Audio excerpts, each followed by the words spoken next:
And it's about the landmark signing of the student loan bill by the president, President Bola Ahmed Tinubu. For President Bola Ahmed Tinubu, it appears there is no time to waste in his desire to deliver on his renewed hope agenda. The president signed into law the student loan bill in fulfillment of his campaign promise. According to the federal government, the funds will be domiciled in the Ministry of Education and only accessed by indigent students of tertiary institutions through interest-free loans by the Nigerian Education Loan Funds. Well, let's hear from the government after the signing. The President, His Excellency Bola Ahmed Tinubu, signed into law the Students' Loan Bill. This is a promise made during the presidential campaign by the then candidate, His Excellency Bola Ahmed Tinubu, that he will bring back the issue of the student loans issue onto the front burner. And today, that promise he made has been kept. He has just signed that bill into law, which henceforth will allow or enable our indigent students to access the federal government loans to fund their educational pursuit. This, no doubt, is a very, very huge one. And we hope that the federal government will be able to bring the hopes of Nigerians up again, especially in the education sector. But let's delve into the aspect of this bill or law now, that's been signed into law, that would encourage Nigerian students to pursue their educational aspirations. Tell us, what was your reaction when this news broke that the president has signed the student loan bill into law? Yeah, of course, I welcome it heartily. First, let me commend the person who introduced the bill, the former Speaker of the House of Representatives, Femi Gbajabiamila. Well, we are not surprised. The president promised that he was going to ensure that there was students' loan. I was, when he made that campaign promise. And you could see, permit me to step in, Paul, you could see the president signing it with a lot of conviction, knowing that this is what I want for my people. Remember that during his campaign trail, he also emphasized that education in Nigeria will be according to the academic calendar, not based on the calendar that the government is setting for you.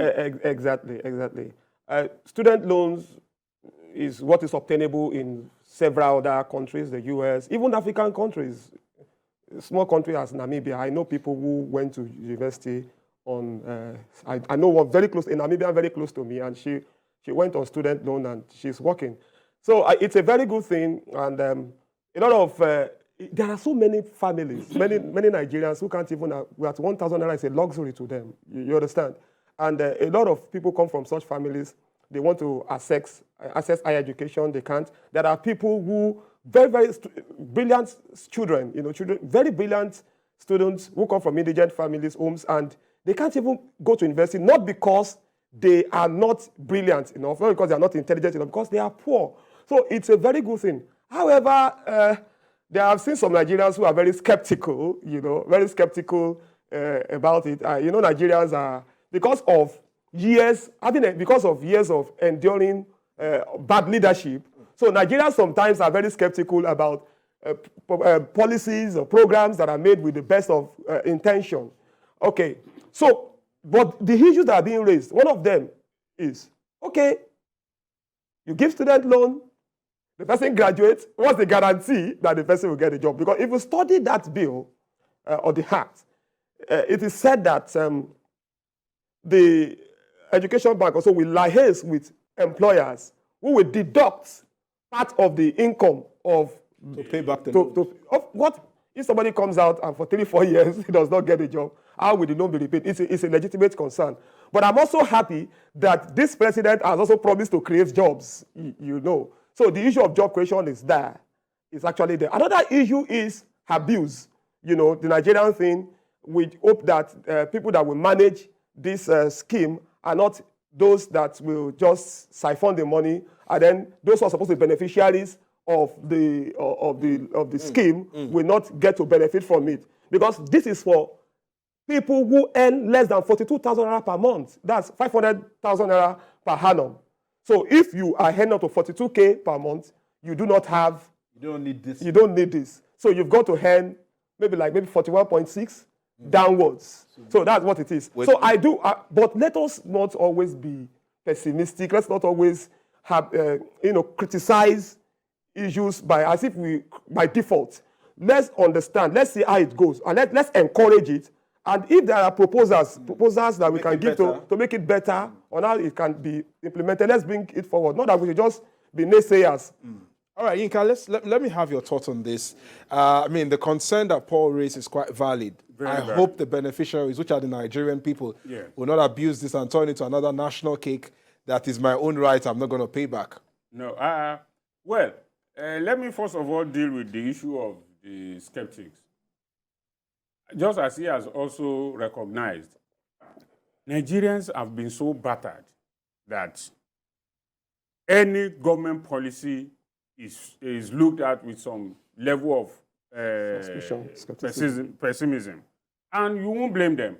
Because we had, well, is it we had or we have? Because I'm not sure whether it's still existing. We have the scholarship board in those days, which was flagrantly abused. You give scholarship to those who can afford it and not those who really merit it. But this one, the thing I love about this is, one, it is meant for public and local universities. Don't let us forget that. Yeah. So if you go to a private university, you have the money. You have the money already. You have yourself. Of course. So for me, I think because of this, it will not be abused by those who are going to be giving it, because no politician will be able to influence having his own child, or any big man having his own child to get it, because most of them have their children not in public universities or local, our own, they don't have their children in public universities and local universities. Most of them send their children abroad. That's one good thing about this policy, which I like. But that also might be a point at which those who are going to implement it need to guide against it. Because if you don't do it well, you just treat it as, okay, it's a scholarship for the indigent, so we can do it any way we want. That will defeat the reason why the presenter of the bill and the president who signed it did that. So I think until we have been, since it was signed yesterday, on social media, different copies or versions of it have been flying around. So the version I saw and what I've gleaned from it is a very wonderful one. But you know, the problem of Nigeria is that almost all Nigerian laws are crafted perfectly, but implementation is a concern. It's a concern. We will look forward to a situation where it is implemented to the letter and make people gain from it. And for the president, it is not enough for him to have signed it. It is also important who are the people who are going to manage it. The president or whoever will be the Minister of Education must be someone who has his eyes on details. Because when you give people a responsibility and you don't monitor it very well, there's likely to be abuse. I think VKO completely agrees with you on some of the points you've made. VKO, let me bring you up with this one. What are the impacts you expect that this bill will have on the short and long term? We've looked at the aspects of the bill and some of the challenges that may come with it. But what are the impacts you expect with this bill that is already signed into law? Recall, for the sake of posterity, that Ashwaju instituted the policy of paying WAEC, NECO, JAM fees for the indigent students. Asiwaju recognized early in the day as governor of Lagos State that there are many parents who are so poor to the point that they won't be in position to pay the school fees, to pay the WAEC fees, to pay the NECO fees, pay JAM fees, for their children. So not only that, he also came up with what was called Jiggy Bola at that time, providing medicated glasses for people too poor to afford such a thing. So he has always kept the poor people in his mind. When people say, how will this work? They should ask the question, how does TED Fund work? Because this is very similar to TED Fund in terms of where the funding will originate from. So there's no need for some of the concerns that Nigerians are expressing.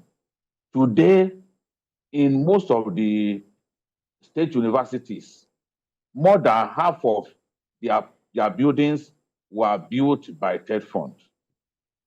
TED Fund funds not just research in our institutions of higher learning, but they build structures. Without TED Fund, I wonder where some of our universities will be. Go to any Nigerian university, you see the footprints, you see the impact of TED Fund.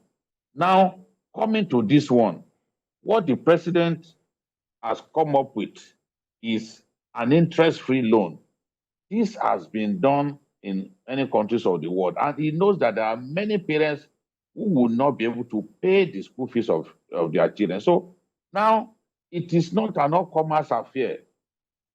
Your academic performances will qualify you, will make you eligible to be able to benefit from this. So that way, even if you are an indigent student, you must show proof that you are actually more brilliant than the ordinary students for you to be considered by the bank. The bank will be called Education Bank. It is that bank that will disburse the funds, and the CEO of the bank will report directly to the president. This is also another thing that ensures that the monitoring is going to be complete, and the repayment shall be by direct deduction of 10% from the salary of the beneficiary. Now, it is after you have finished your youth service and you have begun work that they will start drawing that money from your account. So all the students seeking tuition fees for higher learning are eligible for the loan, but you have to be brilliant enough. Then that's why I mentioned the academic records. The employers of loan beneficiary will deduct the loan from the salaries. The fund for the bank, which is very important. Somebody was saying, people in Nigeria is broke, they are coming up with other ideas, all kinds of funny ideas on social media. The funding shall consist of 1% of tax levies from the FRS, from the NIS, and 1% of oil profits. It is very similar, as I said earlier, to what we have done with TED Fund. So there is the guarantee of sustenance of funding for this laudable scheme. I can tell you many of the big people in Nigeria today, if there wasn't free education, they would not have gone to school. If there was no free education in the Southwest that Awolowo instituted, many of the big Nigerians that you see today, they would not have gone to school. So we have to prioritize education and make it affordable. That is what this bill, or this law, will enable us to do. And so that's a good way. That's a good place to drive home the conversation. It will give us. That's the impact we are talking about, both on the short term and the long term, the sustainability and the improved level of education. Because now the focus will be on the public schools to, of course, function properly, so that the beneficiary of this loan can graduate on time and start repaying back their loans.